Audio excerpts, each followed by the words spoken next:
어서오세요. 거북이 책방입니다. 저는 고북입니다. 고북?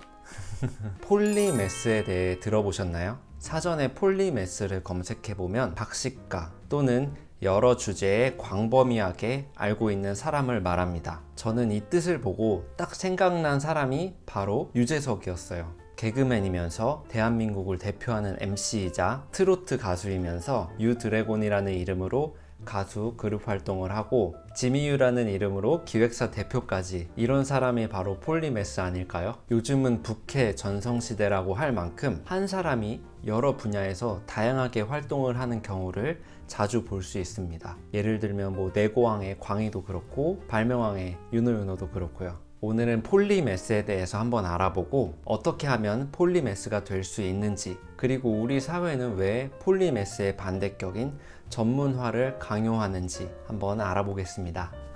폴리매스란 서로 연관이 없어 보이는 다양한 분야에서 출중한 재능을 발휘하고 방대하고 종합적인 사고와 방법론을 지닌 사람을 말합니다. 저는 여기서 궁금한 점이 생겼어요. 과연 얼만큼 잘해야 폴리매스라고 할 수 있는가? 그냥 직장을 다니면서 취미 활동을 시작했는데 그거를 오랫동안 해서 잘하게 됐어요. 그게 또 두세 가지 돼요. 그렇다면 이 사람도 폴리매스라고 볼 수 있는가? 책에서는 폴리매스의 정의를 이렇게 내리고 있습니다. 서로 연관이 없어 보이는 분야에서 적어도 세 가지 일을 출중하게 하는 사람을 말합니다. 그리고 다양한 재능을 발휘해서 결실을 맺거나 각각의 재능과 관련된 분야에서 뭔가 눈에 띄는 성과를 냈을 때 폴리매스라고 할 수 있습니다. 예를 들어서 제가 블로그를 하고 유튜브를 하고 아르바이트를 한다고 해서 제가 폴리매스라고 보기는 어렵습니다. 하지만 유튜브로 어느 정도 직장인이 받는 월급만큼의 수익을 만들고 있고, 블로그를 계속해서 연재를 한다든지 어디에 돈을 받고 칼럼을 기고한다든지 아니면 그거를 통해서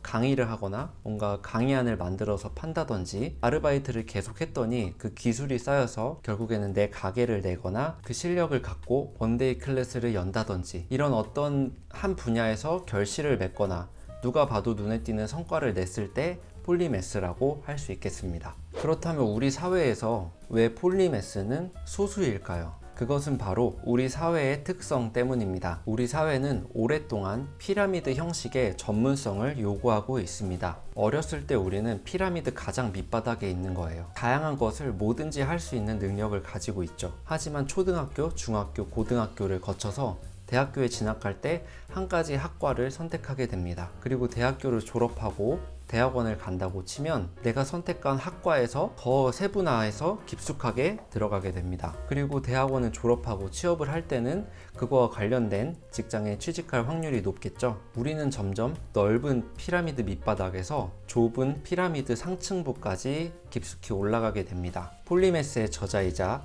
폴리매스로 살아가고 있는 와카스 아메다는 우리는 모두 위험천만한 착각에 빠져 있다며 전문화된 사회를 비판합니다. 부모, 교육기관, 정부, 고용주, 사회 시스템, 이 모든 것이 우리를 피라미드식 전문화가 답이라고 강요하고 있습니다. 저는 이 대목에서 약간 소름이 끼쳤어요. 왜냐면 누가 저보고 한 직장을 오래 다녀야 된다, 전공을 선택하고 그와 맞는 직업을 선택해야 된다, 기술이 최고다, 안정적인 직장을 다녀라, 이런 말을 한 게 아니에요. 하지만 그냥 내 머릿속엔 이렇게 사는 게 정답인 것처럼 시스템화 되어 있다는 거를 이 책을 읽으면서 깨달았어요. 그냥 내 머릿속엔 이 사회에서 살기 위해선 이 방식이 정답이라고 알고 있었어요. 그리고 이 사실을 인지하지도 못하고 있었는데 이 폴리매스라는 책을 읽으면서 인지하게 된 거죠. 전문화라는 것은 이 전문화로 이득을 보는 소수의 사람들이 만들어낸 시스템일 뿐, 우리는 이것을 아무 의미 없이 정답이라고 받아들였습니다. 하지만 이런 방식은 자아 실현을 방해하고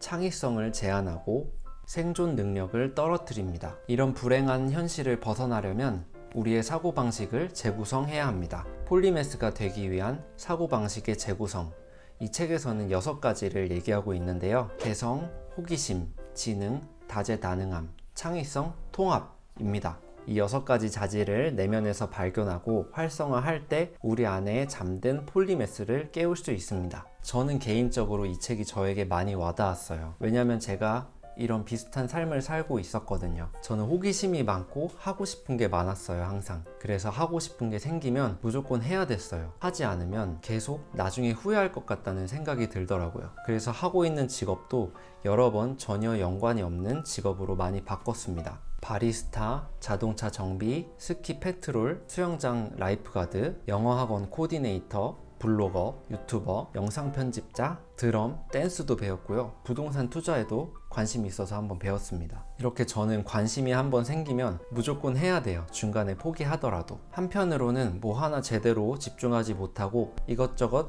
겉핥기식으로 하고 있다는 생각에 좌절할 때도 있고 저 자신한테 실망할 때도 있었습니다. 그러다 이 책 폴리매스를 만나고 나서 나도 틀리지 않았구나. 나와 같은 사람도 이미 있었고 이 길을 걸어간 사람도 있었구나. 내가 가고 있는 이 길도 원래부터 있던 길이었구나를 깨달았습니다. 많은 사람들이 가지 않는 길이라고 해서 이 길이 틀린 길이 아니라는 것도 깨달았습니다. 나도 잘 하고 있다고, 그리고 이 길로 계속하면서 결실을 만들어내고 성과를 만들어낸다면 나도 폴리매스가 될 수 있구나 하고 깨달았습니다. 호기심이 많으신 분, 하고 싶은 게 많으신 분, 직업을 이것저것 바꾸시는 분, 한 가지를 오래 지속하지 못하시는 분 모두 이 사회가 요구하는 피라미드 방식의 전문성이 없다고 해서 좌절하지 마세요. 어쩌면 여러분은 폴리매스의 길이 더 적합한 사람일 수 있습니다. 가까운 미래에는 폴리매스를 더욱더 요구하는 사회로 변하게 될 것입니다. 내가 폴리매스에 가까운 사람이라고 느껴진다면 폴리매스 책 고북 해보세요. 그러면 오늘도 거북이 책방을 찾아주셔서 감사합니다. 금요일날 다시 뵐게요. 고복!